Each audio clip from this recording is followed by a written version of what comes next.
vocês aqui em Palmas, 7h33 lá no Mato Grosso do Sul, nossa terra também. Nossa terra é o mundo, universo. Então vamos elevar o pensamento, né? Manter ele elevado, pensar em Deus, nosso Pai, Jesus, nosso Mestre, seus emissários, benfeitores espirituais, nossos anjos guardiões que estão sempre ao nosso lado, nos orientando, tentando corrigir o rumo de nossas caminhadas, que às vezes a gente dá umas erradas nos trechos, né, da vida, e eles estão aqui nos intuindo, nos orientando. E esse estudo de sábado mostra justamente essa situação, né, dos benfeitores atuando em nossas vidas, respeitando sempre o nosso livre-arbítrio, mas nos orientando com aquele amor que Deus concedeu a todos nós e que muitos de nós ainda não usamos ele da forma como deveria. Então, que o amor do Cristo, a sua paz, seus ensinamentos estejam presentes e que a gente possa tirar o melhor desse estudo, nos orientando e nos reconduzindo a cumprir com os compromissos reencarnatórios. Que a sua paz, Senhor, o seu amor permaneça entre nós sempre. Que assim seja. Que assim seja. Então, lembrado da semana passada, nós vimos o capítulo 6. Até eu coloquei aqui como se fosse hoje, mas hoje é o capítulo 7. E no capítulo 6 nós estávamos vendo processo redentor, amparo fraternal. Processo redentor foi no 5. Então, amparo fraternal, né, que é aquela situação da Julieta. Lembra da Julieta? Julieta, então, ela estava cuidando da sua mãe, né? A Cândida, Dona Cândida, que era costureira e tudo mais. A irmã Cipriana, que fazia parte da equipe espiritual com a qual André Luiz está ligado, estava ali atuando. E a irmã, a Julieta, né, estava ali também tentando auxiliar a mãezinha que estava enferma. E a mãe manifestava preocupação. Então, no começo do capítulo até diz que ela iria partir, né, no dia seguinte. Então, a equipe espiritual estava ali para auxiliar no desencarne de Dona Cândida.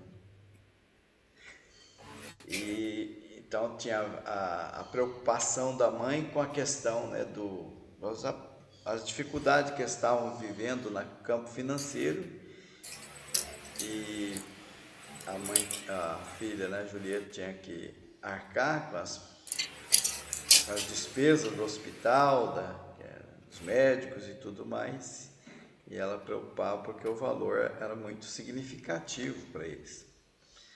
Mas a Julieta tranquilizava ela, dizia que estava tudo certo, que ela tinha conseguido empréstimo e tal, mas na realidade isso não era o verdadeiro, né?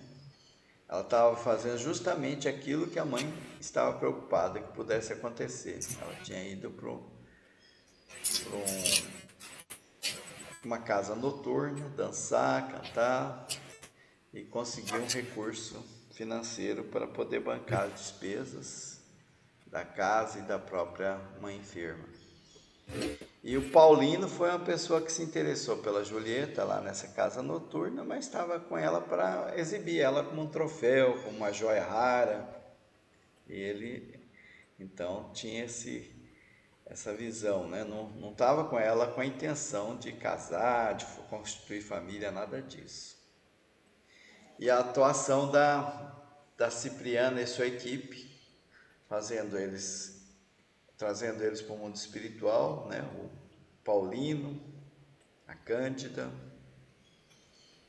e a própria Julieta, para conversar e lembrar eles dos compromissos que eles fizeram antes de reencarnar. E Paulino não era uma pessoa ruim, ele simplesmente era um bom vivan, né? Tinha recurso financeiro, estava ali se divertindo, ele não estava fazendo mal, grande mal, ele estava. E ele tinha, claro, a questão cultural, né? Onde já se viu ele casar com uma mulher que estava foi encontrada num clube de dança, uma boate, então isso não seria, segundo os conceitos dele, não seria correto.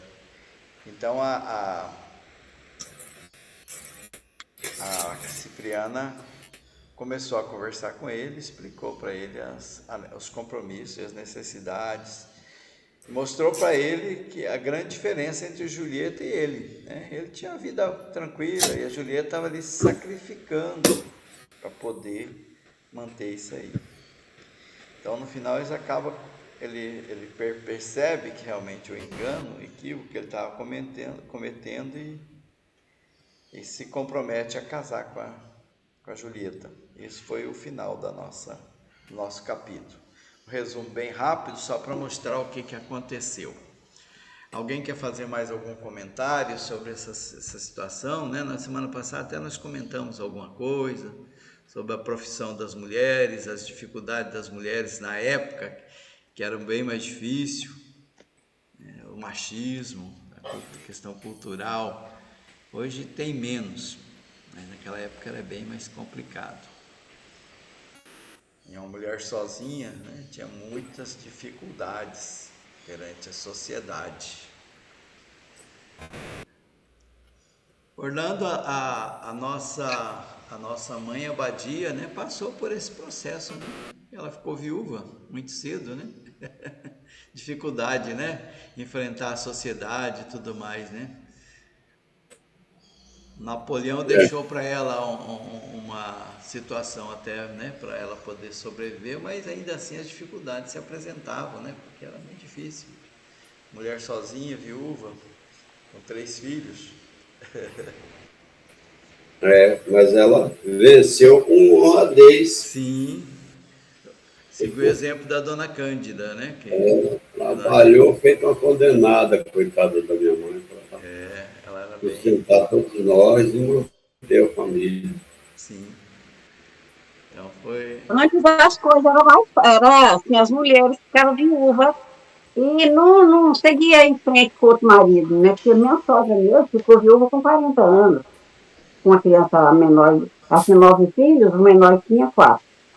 Nunca casou, não. Foi até falecer, casou os filhos todos. Mas ela mesmo nunca se casou. Tinha pretendente, o pretendente ia lá e capaz de tocar a vida vassourada. Por isso que não. Estava jovem ainda, né?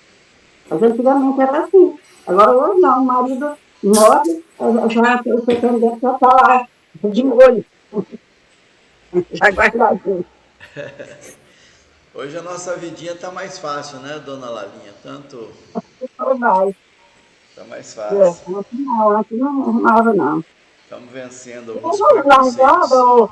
ou largada do marido, ou viúva, né? Porque você vê a Dona Lindu mudou do Nordeste para cá, para São Paulo, o filho mais novo, acho que tinha 7 anos. Nunca arrumou marido, né? Então, antigamente, as pessoas de mais antiga, da nossa idade, assim, ou pouco para cá, não fazia isso, não casava de novo. Não é raro. E se casasse, nossa Deus, mas era uma polêmica. Deus me livre e guarde. Então, agora não tem polêmica. Não Até existe mais. isso, né? Até isso era difícil, né? Casar de novo era uma coisa complicada. Existe polêmica. Agora, hoje não existe mais polêmica. Juntava elas que já não queria e não podia também, né? É. E a questão da. O universo, ele sempre está em mudança. Sim, sempre em mudança. Então, a gente vê uma mudança muito grande. Eu mesma vejo uma mudança muito grande da época que eu era criança até hoje. Uma mudança estrondosa. Muito, muito. A gente olha para trás, né? Na nossa infância, adolescência e tudo mais, a gente percebe que realmente houve Mudou demais. muitos avanços em Está tudo, né? todo sempre em evolução, né? Em tudo, né? Muito bem. Então, esse foi então a nossa visão da semana passada, né? De como que nós terminamos, né, o nosso capítulo. Deu tudo certo, né? O importante é a gente perceber assim como é que a espiritualidade age, né, em nossas vidas. Ela está sempre atenta aos acontecimentos. Aqueles que se permitem, né, a intervenção, a gente é ajudado e pode mudar o rumo, melhorar a nossa condição de vida aqui na Terra. E espiritual, que é o mais importante. Agora, aqueles que se fecham, né, a espiritualidade não tem condição de agir, né? Ela respeita o livre-arbítrio de cada um.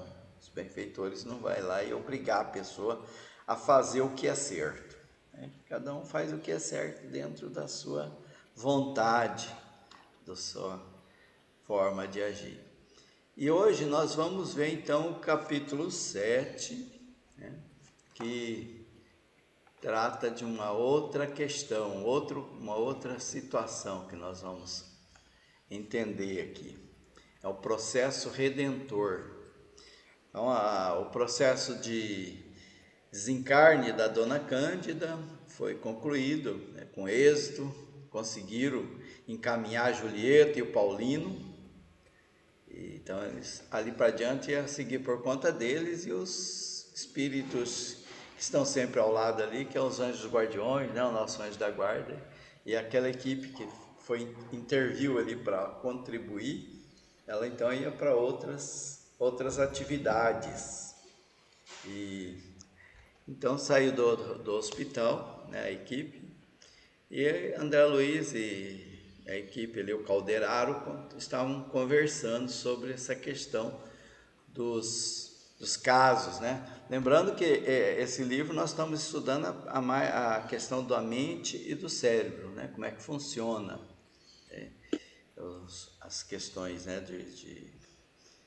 E então ele estava lembrando das doenças, né? Que tem origem no cérebro, falava de sífilis, né, na matéria cerebral e tudo mais.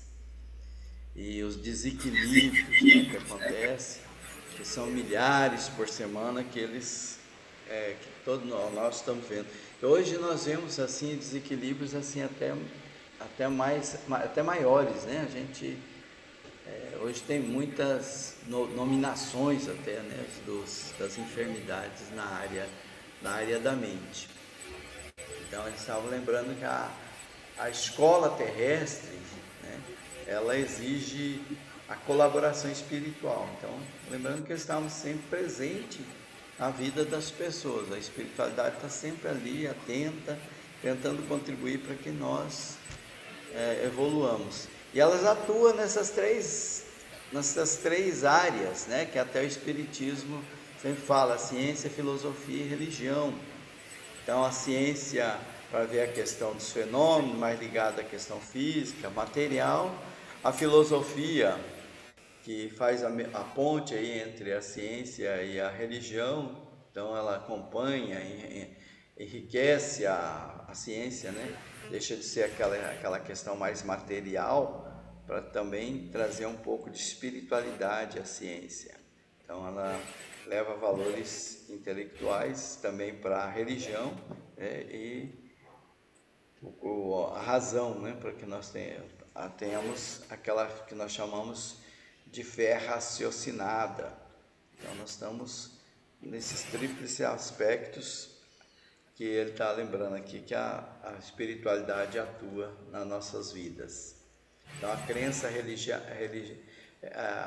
religiosa, nós estamos vendo, né, os conflitos ao longo da história, e ainda hoje nós vemos os conflitos, né, da religião, né? Até estava vendo aqui um comentário do livro de Joana de Ângeles, né? Ela diz que a questão é que cada ser humano tem a sua religião, né? Se a gente fosse falar bem assim, não, vamos separar as religiões, né, para cada... Então, mesmo dentro da doutrina espírita, nós divergimos às vezes os pensamentos. Nossos pensamentos são bem individualizados, a interpretação das situações é em um, outra em outro, dentro da evangélica, do budismo, do catolicismo, e às vezes ela diz aqui, né, o André Luiz diz que falta pessoal adequado dentro das religiões para conduzir, né, para orientar. Então, aí a ciência também, ela muitas vezes ela trabalha, né, na contrária à questão da espiritualização. Então, a religião é subdividida em numerosos setores. Isso, ao mesmo tempo que ajuda, né, porque nós somos mesmo criaturas individualizadas, né, somos únicos, né, cada um de nós é um universo. Mas cria também, né, as dissensões, né, e às vezes ela não se aprofunda tanto, né, na fé e tudo mais. Então ela diz que o problema religioso é a falta do sentimento, né, do envolvimento, da questão interior mesmo, né, o emocional. A questão da religião, ela envolve mais a ver com a vocação, com a renúncia. Então a gente é chamado a trabalhar essa questão interna.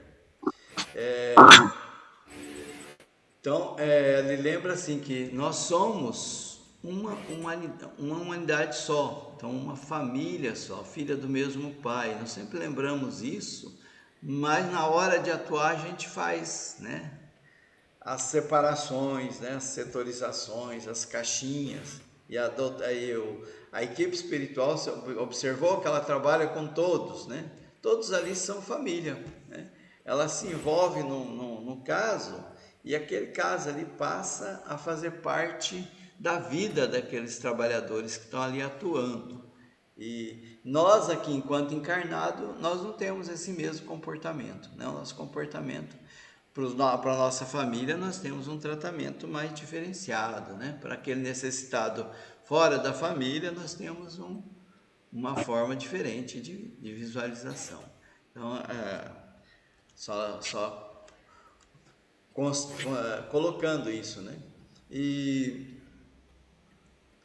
a André Luiz, então, estava falando, né, com Calderaro, e ele explicando, né, que como é que acontece esses auxílios, né? Como é que a espiritualidade detecta muitas vezes, né, a necessidade de auxílio aqui e ali, como é que ela seleciona, como é que ela classifica esse auxílio.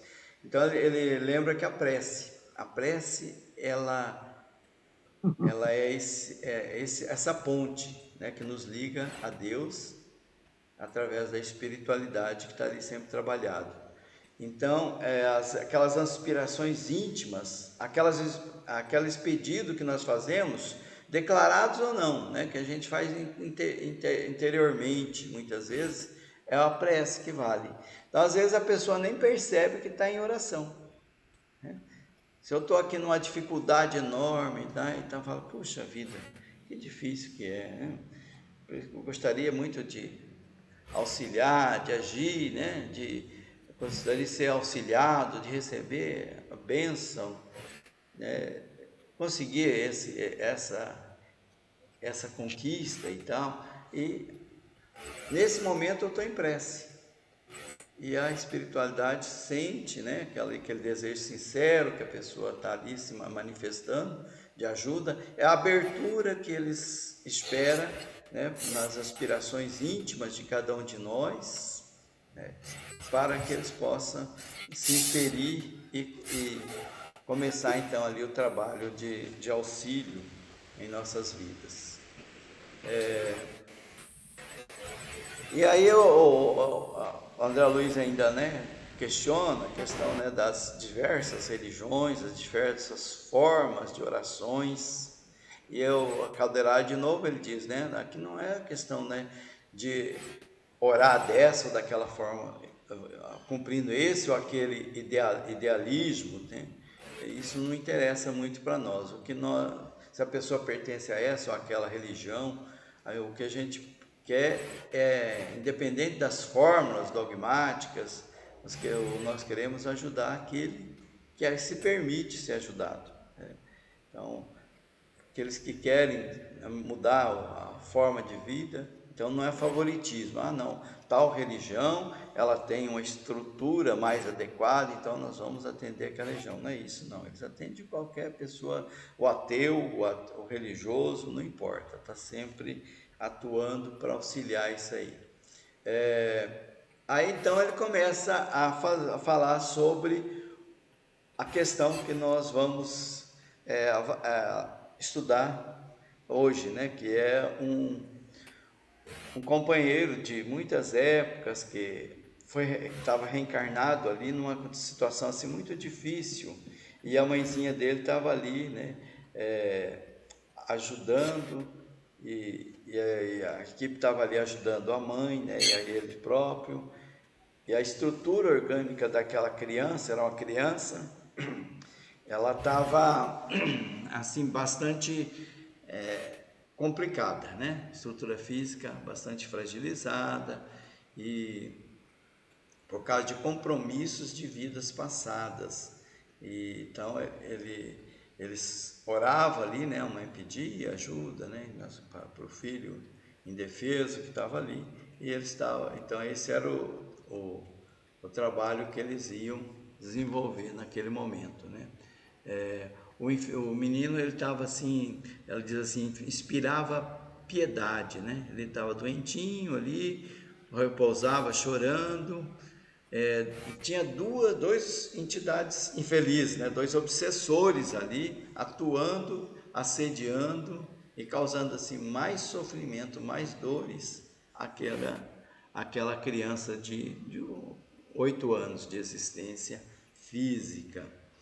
Era o único filho, né, de um casal, que o casal vivia assim bastante harmônico entre si, então um casamento feliz. E ele não falava, não andava, não sentava, ele tinha a visão assim muito debilitada, via muito mal, quase nada ouve da esfera humana. Então ele estava ali como um sentenciado sensível, né? Condenado a cumprir uma severa pena. E essa pena, ele diz, lavrada por ele próprio. Aquilo que a gente sempre estuda dentro da doutrina espírita. Não é um Deus que castiga, mas é as nossas próprias ações, a nossa consciência, o nosso sentimento de culpa que acaba modelando no plano espiritual aquele corpo que a gente julga necessário para nos auto-penitenciar, né? E alguns de nós utilizam desse recurso de muita dor, muito sofrimento para ascender em esferas superiores. Então a gente, essas penas, esse castigo, são penas, né, lavradas em verdade por nós mesmos. Ele diz que a cumprir severa pena lavrada em verdade por ele próprio. Então, as culpas, né, nos levam a essa situação. E ele lembra que foi as ações que culminaram naquela reencarnação, elas já tinham quase 2 séculos, quer dizer, quase 200 anos. Ele matou vários numa guerra, né? Uma revolta civil. Ele matou muitos compatriotas. E ali ele usou aquelas pessoas que ele não tinha simpatia, ou que achava que tinha prejudicado, ele começou a matar pessoas, né? Vingar-se, desafetos pessoais, semeando ódio e ruínas. E aí, durante esses 200 anos, ele viveu em regiões inferiores, sofrendo, apartado da carne. Ele estava desencarnado, né? E vivendo aquele suplício que a gente já até viu no nosso lar, lá o André Luiz passando por dificuldades. E esse aí as dificuldades deviam ser bem maiores, porque ele foi um assassino que matou assim coletivamente, inúmeras vítimas que teve que ele levou ao desencarne. Aí eles lembram aqui que a maioria, né, daquelas vítimas já tinham perdoado os crimes, já tinha avançado no plano espiritual, já estavam em outros níveis, e outros continuaram, né, junto a ele ali. Então foi rareando, né, diminuindo o número desses 200 anos de espíritos que estavam ali querendo vingança, ele ficando só dois, que é aqueles dois obsessores que ele citou ali, né, que estavam ali, naquele menininho, naquela criança de 8 anos, atuando e intensificando, potencializando mais ainda o sofrimento dele. Então eles eram obstinados, né, anos afora. Então aquele grupo antes numeroso, denso, rareou até que chegou a dois inimigos. Esses dois inimigos que estavam fazendo essa ação útil, na verdade, para a redenção dele. Estava ali atuando para se ajudar e ajudar ele, né? Na verdade, aqueles outros conseguiram ascender a outros planos sem necessidade de passar por esse processo. A gente sempre fala assim porque tudo é útil, né?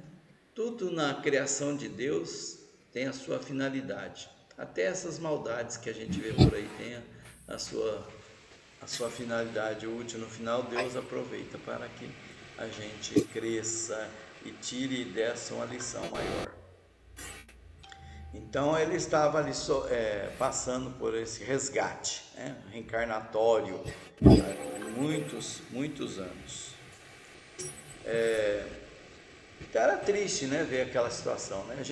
Imagine a gente ver um doente, uma criança de 8 anos, ossos enfesados, ela diz, né?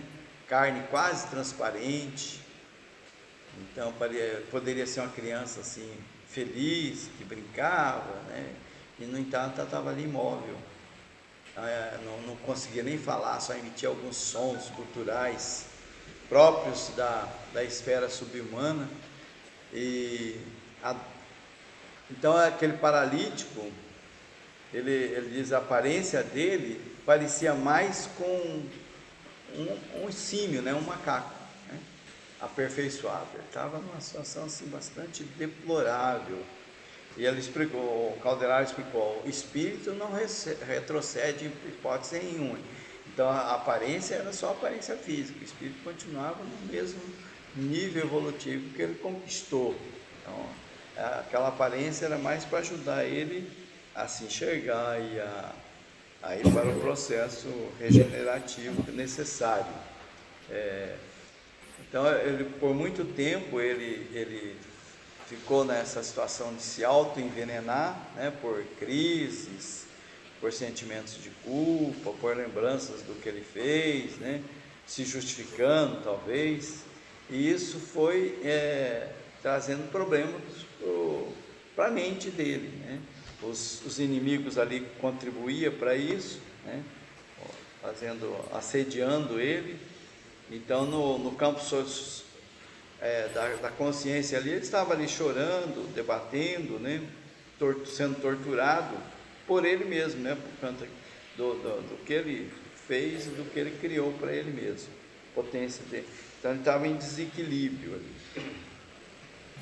E aqueles que estavam ao lado dele, né, e que emitiam um pensamento de vingança, revolta e tudo, que ele sentia que ele tinha responsabilidade, porque ele prejudicou também aquelas pessoas, né, no final. Então ia contribuindo para que a personalidade dele ficasse confusa, desintegrada, ele dizia aqui, né? Então ele não conseguia, por exemplo, nem mesmo pensar em coisas sublimes, coisas espirituais, que é a abertura que precisa para que a espiritualidade possa atuar. Mas ele estava tão ligado naquelas emanações que ele estava recebendo, de ódio e vingança, e ele mesmo sofrendo, que ele não saía, não ia para aquela zona. Lembra das zonas do cérebro que nós estudamos, né? As partes do cérebro. Então ele permanecia só nas zonas inferiores, tanto do instinto, né, que é a mais baixa, quanto a do presente, da atuação presente. E a da espiritualidade, a zona da espiritualidade, ele não conseguia acessar. Ele estava preso pela própria vontade dele àquelas situações mais graves, né? Às vezes a gente se vê assim também, né? Quando a gente não consegue, né, ir para zonas mais superiores. Fala, não, eu não quero saber de Deus, né? Não quero saber de espiritualidade, não. A gente até na nossa situação fala, Deus não existe, né? Alguns. Deus, como é que pode Deus deixar acontecer isso comigo? Então a gente acaba abandonando a questão da espiritualidade, fica ou no presente ou ligado aos instintos. Alguns nem lembram de Deus, né? Só lembram mesmo da situação que está vivendo, de querer livrar-se daqueles que estão perseguindo ele, querer se vingar, atuar. Então, pense nessas pessoas assim que ao longo da história, né, foram grandes destruidores da humanidade de forma coletiva, que até a história narra, assim, como pessoas bastante cruéis. Essas pessoas, elas têm algum lampejo de espiritualidade naqueles momentos que eles estão ligados a isso? Dificilmente, né? Então, esse menino, essa criança, ela permaneceu durante esses quase 200 anos nessa situação. E ela estava agora reencarnada em sofrimento, né? Mas ainda não estava ligada a questões superiores. Então ele não regrediu, né, no seu avanço, mas ele estava ali ligado à questão ainda das ações, né, que ele agiu ao longo da existência dele. E aqueles espíritos que estavam acompanhando ele, né, também eram sofredores, né? Além de espíritos maus, né, que estavam querendo prejudicar, mas eram sofredores. Então ele denomina aqui míseros perseguidores, são duendes do ódio e da vingança, como o nosso enfermo é um remanescente do crime. Então ali todos eles estão ligados, se escravizando um ao outro, né? Então, se esses perseguidores tivessem um pouquinho de consciência também, falava, não, isso aí está me fazendo mal, né? Deixa que a justiça divina se faça, né? Ou lance um pensamento de amor, né? Vendo a situação daquele menino de 8 anos, né? Se compadeça dele, mas geralmente ali todos estavam na mesma situação. Dizia, são náufragos na derradeira fase da evolução. Ele estava ali no mar da vida, né, incapaz até de sair daquela situação. Então Calderaro falou, agora ele já está nessa situação difícil, tem a mãezinha dele que está ali dedicada, dando-lhe muito amor. Então é a hora que nós podemos acessar ele, talvez, né? Vamos buscar acessar e tentar uma aproximação para que ele possa sair dessa situação. Então já fizemos todo um planejamento do processo redentor para ele, já está tudo definido, delineado. E o que vai acontecer? Esses dois adversários vão reencarnar como irmãos desse menininho, né? A qualidade de irmãos do antigo adversário. Agora imagina, né? Quem não... crianças, né? Elas têm aquela inocência própria deles, né? Então vai desenvolver ali o amor. A gente observa muito isso aí, né? Quando tem um lar onde tem uma criança que tem algumas deficiências, os outros irmãos ou irmãs, tem alguns que, né, que têm aquela dedicação, aquela ideia de proteção, de querer ajudar, ali também está a mãe, né? Então eles vão beijar o antigo afeto, diz aqui Calderaro, com imenso afeto. Então as algemas do ódio vão ser desfeitas, né? Vão se desfazer. E eles então poderão surgir ao amor, né, ao amor eterno. Então chegou o momento do perdão, chegou o momento da liberdade, de libertar. Então largará ele qual pássaro feliz, este mirrado corpo físico, né? Tá durante dois séculos, né? Ele ainda estava construindo ele, né? Se ele bateu, então ele, através da ação do amor, né? da família ali, ele poderá então ir para um novo caminhar, né? E aí então a Calderari estava explicando, né, como é que seria a coisa, ainda não estava atuando. Aí, então, mal ele terminou, ele percebeu que as duas entidades ali obsessoras, né, encostaram a mão no cérebro, né, eles tocaram o cérebro do doentinho. E ele então ficou agitado ali e ele estava assim mais sentindo, né, mais medo, mais pavor, né? Então estava atuando ali mesmo para provocar mais dores, mais sofrimento, torturando mesmo. E então André Luiz, né, ficou assim intrigado com aquilo ali, né? E falou. Aí o Calderari está explicando, né? Se o amor emite raios de luz, o ódio arremessa estiletes de treva. Então, é como estilete que corta, né? Então, a atuação daqueles obsessores ali, né? Estava recebendo descargas ali, e ele lembrando do passado, né, as lembranças, tudo aquilo ali ele estava sendo bombardeado disso, né, com energias destrutivas do ódio, naquela região do frontal ali, que é o presente. E aí isso impedia ele de sair daquela prisão, né, de crescer. Então, ele sofria mais ainda, né, porque lembrava do passado e com isso vinha a culpa. E ele então continuava preso ao andar dos instintos e ao andar do presente. Então se ficava sempre semiconsciente ali, e a mente desequilibrada não conseguia acessar a parte espiritualizada dele. Então ele até usa o termo idiotia clássica, né? O doentinho em aflição, então ele estava demonstrando uma idiotia clássica.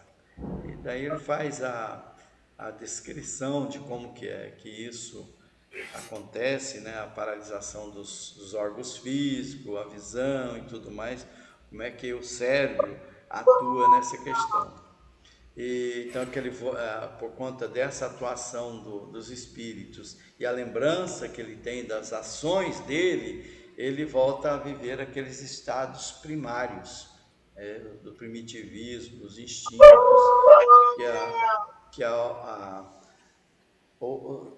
Dona Larinha, seu galo está meio atrasado, hein? Já é meio tarde para ele cantar.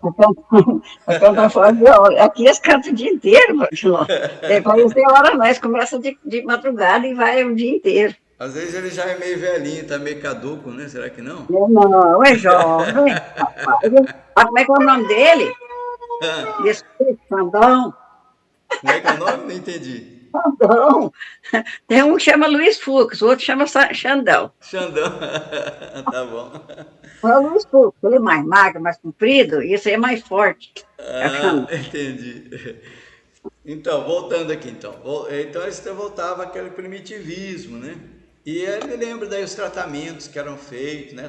Terapia do choque, lembra dos locais onde as pessoas, né, louco, né, passavam pelos choques, né, para poder se recuperar. Ele falou, olha, essa questão do choque já é um avanço na medicina, porque e ajuda, né, nessa época, choque elétrico, a hipoglicemia, alguns tratamentos desses. Porque antes disso, as pessoas consideradas com problemas mentais eram jogadas num poço cheio de víboras. O susto, né, quando ela está no meio daquelas cobras, acreditava que poderia despertar nele a razão, né, e ele deixar de ser um demente, né, uma pessoa com problema mental. Então, isso aí já mostra, né, que a própria ciência, né, avançou bastante. Hoje, né, nós já temos outros tratamentos que não tem nada a ver com choque nem com vibras, né?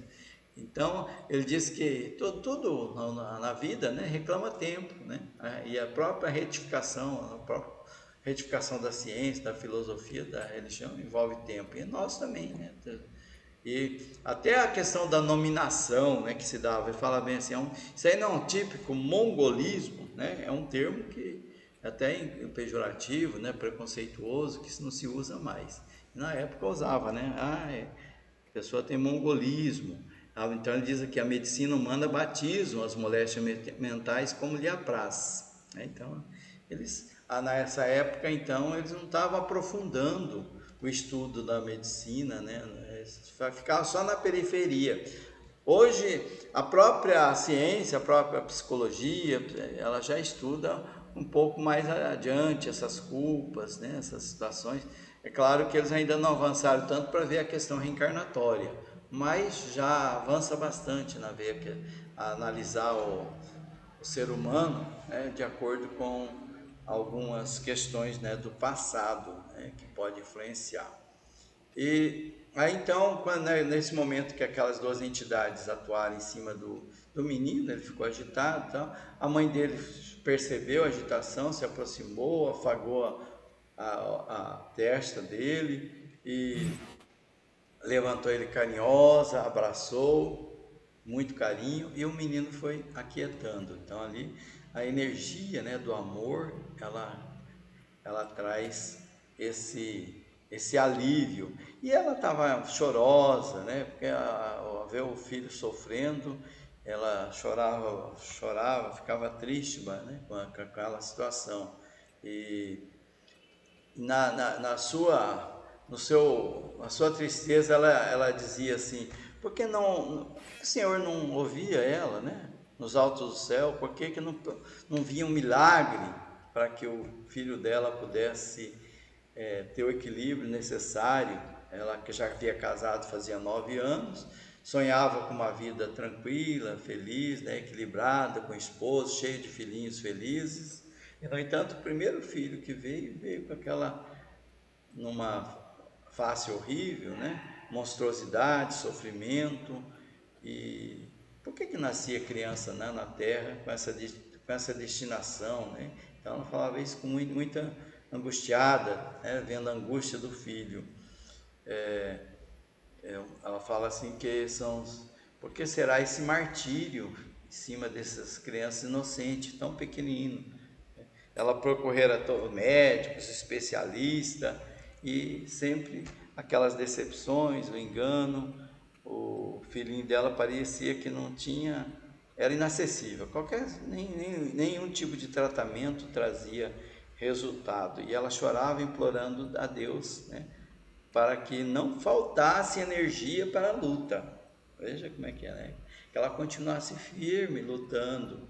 E aí então o Caldeirado falou, olha, ela tá pedindo socorro, você não quer ajudar ela? Você pode ajudar, vai lá, né? Intui alguma coisa para ela, conversa com ela mentalmente, né? Faz o papel de emissário de Deus. Aí André Luiz falou, não, eu não dou conta disso não, né?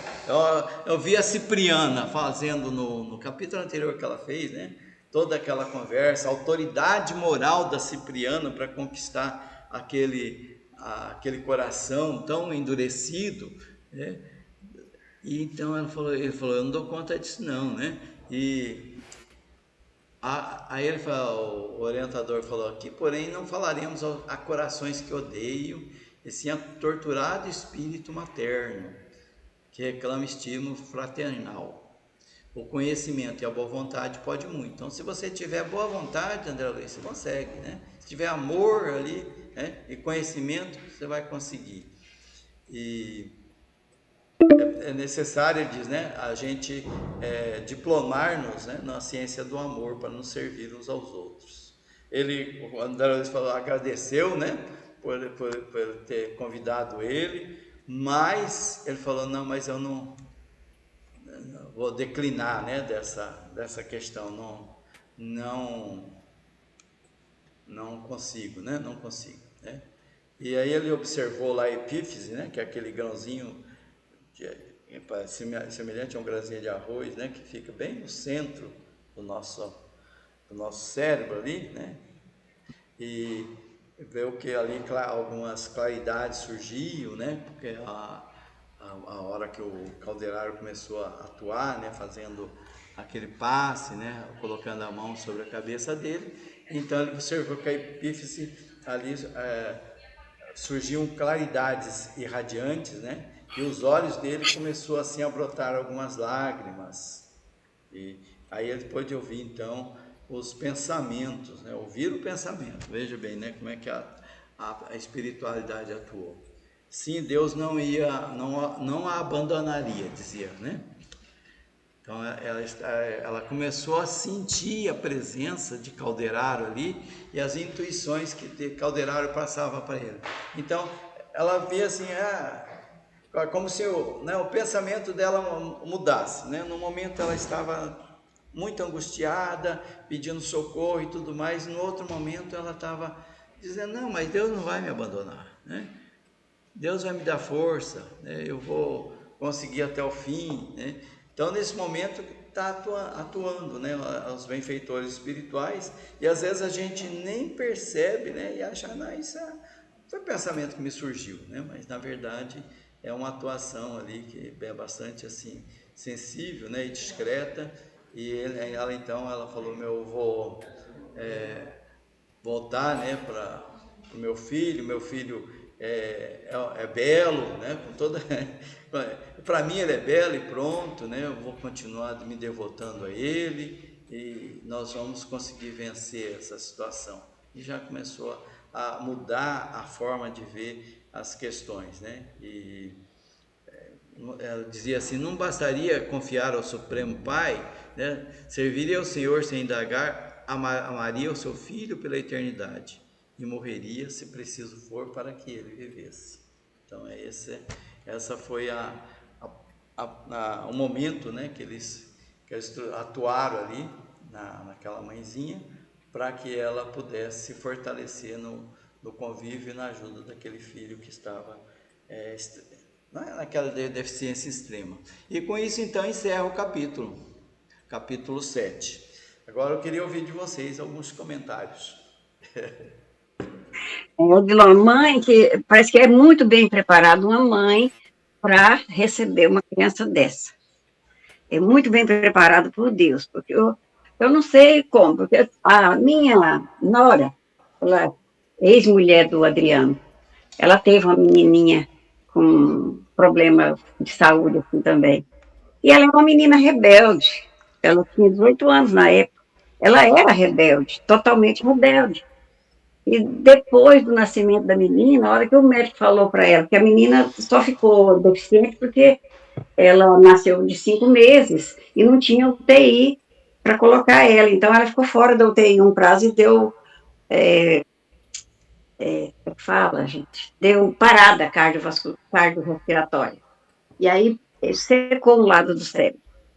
Aí o médico falou para ela que ela ia ficar com deficiência, ela se pediu a Deus, para Deus levar ela. Se for para minha filha ficar com deficiência, leva ela.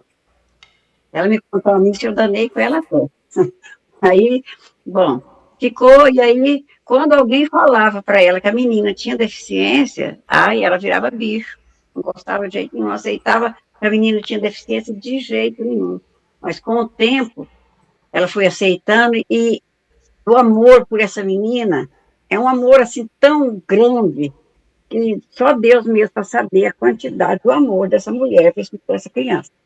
E hoje ela está quase com 5 anos, mas essa criança também tem um amor esquisito pela mãe. Tudo para ela é essa mãe. Porque ela fala, ela não conversa muito bem, não, mas ela fala, só não anda. E ela fala um pouquinho, ela não tem assim a memória perfeita, assim, perfeita igual uma pessoa que não tem deficiência. Mas ela fala, ela conversa, e ela é muito amorosa. Ela é muito amorosa com as pessoas que ao redor dela, a menina. E a mãe dela é tudo. Essa menina, para ela, é a vida dela. gosta demais da conta dessa menina. Ela, um dia a menina já estava doente, ela falou assim, que se a minha filha morrer, eu vou morrer junto. Eu falei, não existe isso não, Renata. Deus sabe tudo que faz, tudo Deus sabe o que faz. Ele soube o dia que ele colocou ela no seu caminho, que você madurou 90%. Você ficou só com 10% sem amadurecer. Mas você amadureceu quase total com a chegada da criança. Então, te ajudou demais a conta. Ela te ajudou e você ajudou ela, porque aí é uma ajuda mútua. Porque tanto ela te ajuda, como você ajuda ela na aprovação dela aqui na Terra. Um amor muito bonito mesmo. É um amor bonito até hoje. Ela incomoda com a gente, ela manda mensagem aqui em casa, ela procura. Vovó, você está bem? Papai está bem? Vovô está bem? Ela pergunta dos três uma vez. Aí depois ela lembra, e o Maninho está bem? Porque o Maninho quase não fica aqui, de vez em quando é que ele vem. Então, a senhora lembrou uma questão interessante que o livro toca aqui, né? Que ela, às vezes, ela diz aqui, né? Examinando essa criança sofredora como enigma sem solução, alguns médicos insensatos da Terra se lembrarão, talvez, da morte suave, tal da eutanásia, né? Às vezes a pessoa fala, não vai ter jeito não, esse corpo mirrado, tal. E ali está o quê? Cortando, né, uma oportunidade de redenção, tanto da mãezinha, quanto da criança, quanto daqueles espíritos obsessores que estão ali assediando ela, que são inimigos do passado. Então, uma ação dessa, né, pode se revelar assim, uma interrupção de várias outras questões, né, que iriam auxiliar todo mundo ali, né, Seria muito da evolução. no caminho da evolução. Ela tinha 7 anos quando ela levou ela no médico, que aquele, você deve saber dele lá, o doutor Calil, aquele que separa gêmeos que é meio. Ela custou até que ela conseguiu uma vaga com esse doutor Calil. Ela estava com refluxo, ela vomitava muito, tinha 7 anos. O doutor falou assim, não, o certo agora é colocar sonda. Colocar sonda e ela vai viver o restinho da vida dela alimentando por sonda. Aí a Renata falou assim, mas não tem outro jeito, doutor? Não. Ela já viveu muito, criança desse tipo aí não dura muito tempo, não. Aí ela falou assim, mas ela gosta tanto de comer, ela adora comida gostosa, ela sabe deliciar, ela sabe degustar uma comida gostosa.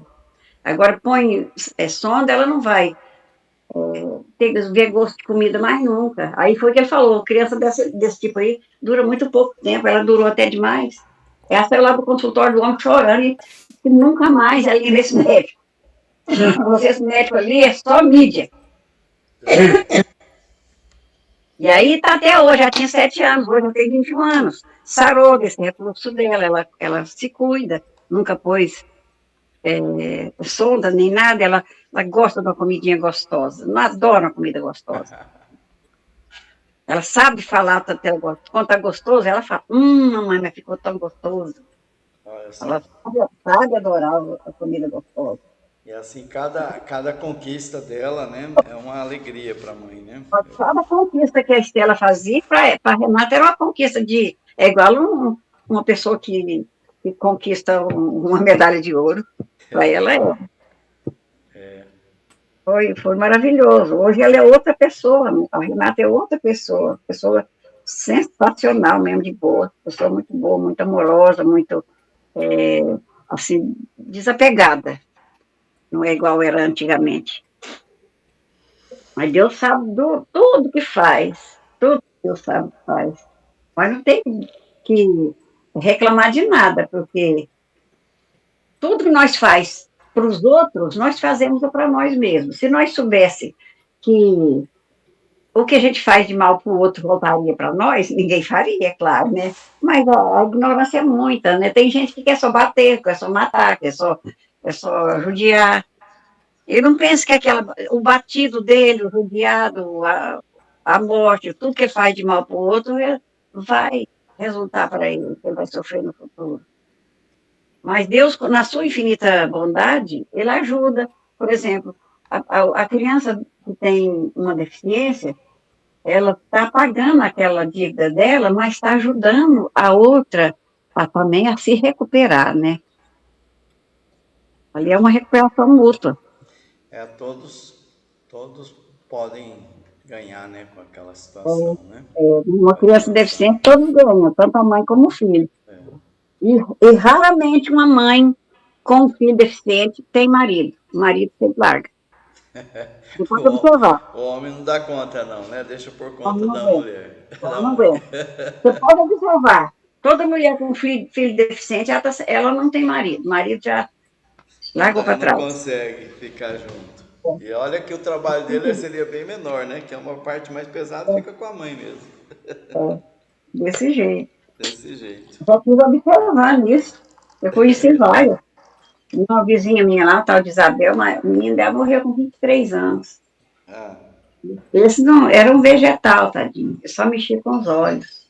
olha Mas ele só. sorria, eu chegava lá e falava para ele assim, Neto do céu, que a mãe dele banhava ele. Mas você ficou um gatão de bonito, Neto. Mas você ficou lá, ficou lindo. Ele dava um sorrisão gostoso para mim. Sorria. Mas não mexia com nada, tadinho. Só o sorrisinho dele e os olhos. Ele também estava. É uma luta, mas foi embora com 23 anos. Ele terminou a tarefa dele. Muito bem. Nosso tempinho, o Google está avisando que falta 4 minutos. Quer fazer mais algum comentário, Orlando? E depois você faz o encerramento para nós? Eu queria dizer o seguinte, que o Evangelho fala que, primeiro, a felicidade que a gente procura não é desse mundo. Segundo, o mundo aqui é de provas e expiações.